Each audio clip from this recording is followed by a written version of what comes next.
Good afternoon, Babylonia. Our God says hello. Let's introduce you to your host for the show today. I'm Abigail. I'm Edith. And do we have a show for you? Today we have our friend and famous author Nahum in the house. He literally wrote a book about himself.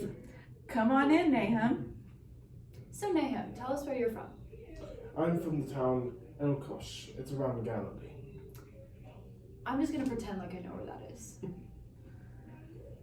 Your name is interesting to us. What does it mean? My name means consolation or comfort.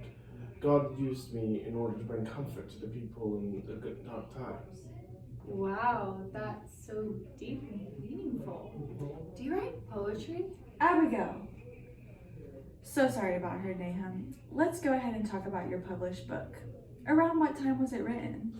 I wrote this book around 650 BC, and actually, yes, most of it was poetry. Oof, yikes. Abigail, we discussed this. You can't be like this in every interview. So, we have all been wondering, you named your book after yourself, but you didn't even mention yourself one time. Why? To be quite honest, I completely forgot I never named the file when I sent it into the publisher. The story about how God used me to warn Nineveh, I just happened to be the paper boy. Absolutely fascinating. I couldn't agree more. Anyways, Nahum, tell us about your story in your book. What was the big problem? So my story was more of a warning to the Assyrians that God's wrath would come if they did not repent. The Assyrians were building their empire on the blood of the innocent, and that caused God grief. Didn't God, just send Jonah to preach to the people of Nineveh? Yes, he did. Unfortunately, they followed the pattern of repenting and then turning back to their sinfulness.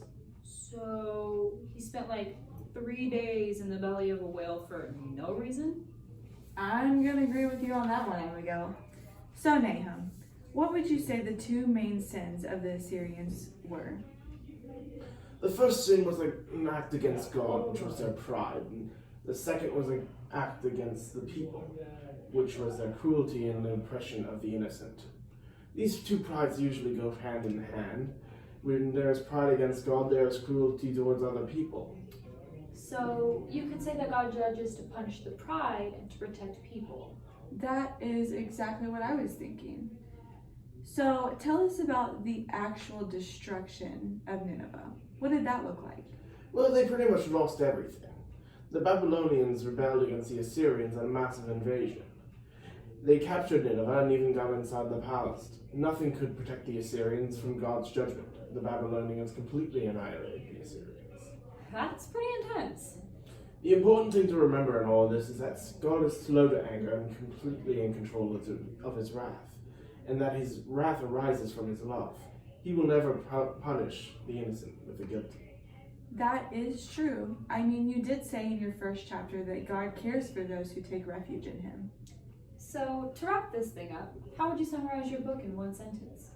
I would say God's discriminating anger and vengeance against pride and the cruelty arise from his great love for his people.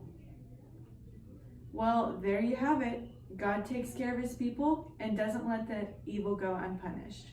The motive behind all of this? His great love. And great bucks for Nahum. Abigail! Thanks for having me.